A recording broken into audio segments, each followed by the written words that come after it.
கடைசி மூச்சு விடுகின்ற நேரம் வரைக்கும் அல்லாஹ் எங்களுக்கு என்ன செய்யறான், சந்தர்ப்பம் தந்து வச்சுக்கிறான். போராடி தோல்வி அடைந்தாலும் கடைசி செகண்ட் வரைக்கும் எங்களுக்கு என்ன சந்தர்ப்பம். அந்த நிமிடம் நாம தௌபா செய்து திருந்தி நல்ல வாழ்க்கை வாழ்ந்தாலும் அல்லாஹ் என்ன செய்வான், எங்களுக்கு கூலி தருவான். ஆனா சைத்தான் என்ன செய்ய பார்ப்பான்னா, அந்த விஷயத்தை நம்மளுக்கு கட்டுப்படுத்த பார்ப்பான். எது, இந்த சிலர் என்ன செய்வாங்க, ஒரு தடவைக்கு வந்து நான் சினிமா பார்க்க மாட்டேன் அல்லது மோசமான வேலைகள் செய்ய மாட்டேன்னு முடிவெடுப்பான். மறுபடி நல்லா வருவான், மறுபடி கட்டு போறது, மறுபடி தௌபா செய்யறது, இப்படியே ஒரு 10-20 தடவை நடந்திருக்கும். அப்ப சிலர் கேள்வியா கூட கேட்பாங்க, நான் எப்ப தௌபா செஞ்சாலும் அடுத்த செகண்ட் என்ன செஞ்சிடறேன், அந்த பாவத்தை செஞ்சிடறேன்.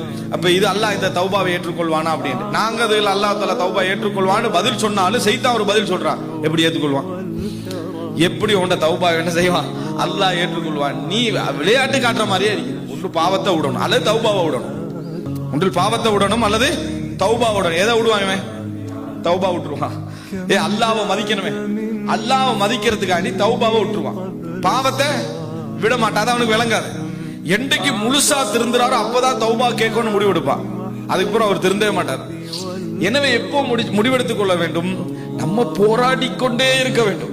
நம்ம அதுக்குத்தான் வாழ்க்கை, அதுக்குத்தான் வாழ்க்கை. போராடி இறுதி சந்தர்ப்பம் வரும் வரைக்கும் போராடி கொண்டே இருக்க வேண்டும். அல்லாஹ் தஆலா உங்கள் போராட்டத்துக்கு ஒரு தடவை கபூல் செய்வார்.